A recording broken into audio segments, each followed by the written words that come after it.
तुम जैसे नालायक मुझको बर्बाद करोगे। तुम लोगों के बाप दादाओं को भी मैंने लोहे के चने चबाए हैं।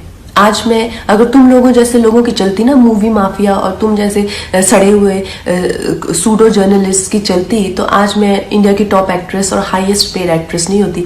मैं तुम्हारे सामने हाथ जोड़ती और कह रही हूँ कि प्लीज मुझे बैन करो। तो 3-4 लोगों ने मिलकर मेरे खिलाफ एक कोई गिल्ड बनाई है, शायद कल ही बनी है, ना ही उसकी कोई मान्यता ही है और ना ही उसकी कोई धार नहीं है। तो उस गिल्ड के चलते हुए लोगों ने मुझे धमकी देना शुरू किया है कि मुझे बैन कर देंगे या मेरी कोई चीज़ का मुझे कवर नहीं करेंगे या मेरा करियर बर्बाद कर देंगे।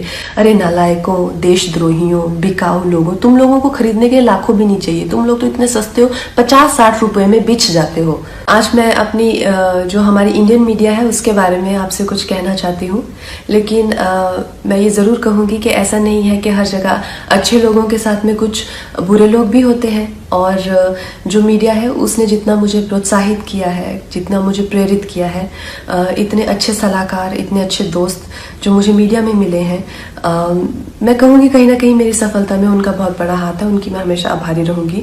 लेकिन जो दीमक की तरह जो एक सेक्शन मीडिया का है जो हमारे देश में दीमक की तरह लगा हुआ है और उसको धीरे धीरे करके उसकी गरिमा को, उसके स्मिता को, देश की इंटेग्रिटी को, देश की एकता को आए दिन अटैक करता रहता है, आए दिन इनके जो भी है झूठी अफवाहें फैलाते रहते हैं। अपने गंदे भद्दे विचार, देशद्रोहिता के जो विचार हैं वो ओपनली सबके सामने रखते हैं। और इनके खिलाफ हमारे कॉन्स्टिट्यूशन में किसी भी तरह का कोई भी ना पेनल्टी है और ना ही कोई सजा है। आप तो इस चीज़ से मुझे बहुत ही ज़्यादा ठेस लगी और मैंने अपने आप में ही ये डिसाइड कर लिया कि ये जो दोगली मीडिया है, ये जो बिकाऊ मीडिया है, जो खुद को लिबरल कहती है, सेक्युलर कहती है और कुछ नहीं है, 10वीं फेल भी नहीं है ये लोग सूडो लिबरल है और ये लोग बिल्कुल भी सेक्युलर नहीं है। अगर ये सेक्युलर होते तो हमेशा धार्मिक चीज़ों को लेके देश की एकता पर हमेशा प्रहार नहीं करते। ऐसे ही एक चिंदी से जर्नलिस्ट को मैं 1-2 दिन पहले एक प्रेस कॉन्फ्रेंस में मिली, तो उसी की तरह बहुत सारे लोग हैं जो जितने भी हमारे जो सीरियस इश्यूज हैं, हमारे जो सीरियस कॉजेज हैं। वर्ल्ड एनवायरनमेंट में डे के दिन मैंने प्लास्टिक बैन को लेके एक कैंपेन किया था, जिसमें मैंने प्लास्टिक के खिलाफ ईशा योगा सेंटर के साथ में काफ़ी कुछ एक्टिविटीज़ की थी। इस जर्नलिस्ट को मैंने उसकी खिल्ली उड़ाते हुए देखा।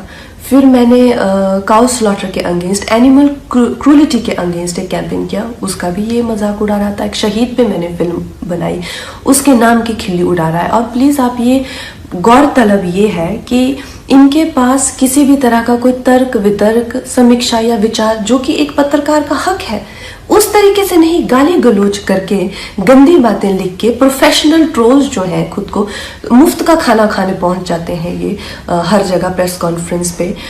मैं जानना चाहती हूँ कि कोई तो क्राइटेरिया होना चाहिए कि अगर आप खुद को जर्नलिस्ट कह रहे हैं, क्या आपने किया हुआ है? मुझे एक अपना लिखा हुआ कोई ना कोई एक पीस या एक ब्लॉग, जैसे मैं खुद को अगर कलाकार कहती हूँ तो कुछ तो होना चाहिए टू माई क्रेडिट। आप खुद को क्यों पत्रकार कह रहे हैं? किस लिए आप पत्रकार बने हुए हैं? इन 3-4 लोगों ने मिलकर, क्योंकि मैंने उस इंसान के प्रश्नों का उत्तर देने से मना कर दिया, मैंने कहा एक इंटरनेशनल को मैं क्यों एंटरटेन करूं? मेरे पास किसी भी तरह के देशद्रोही के लिए 0% टॉलरेंस है।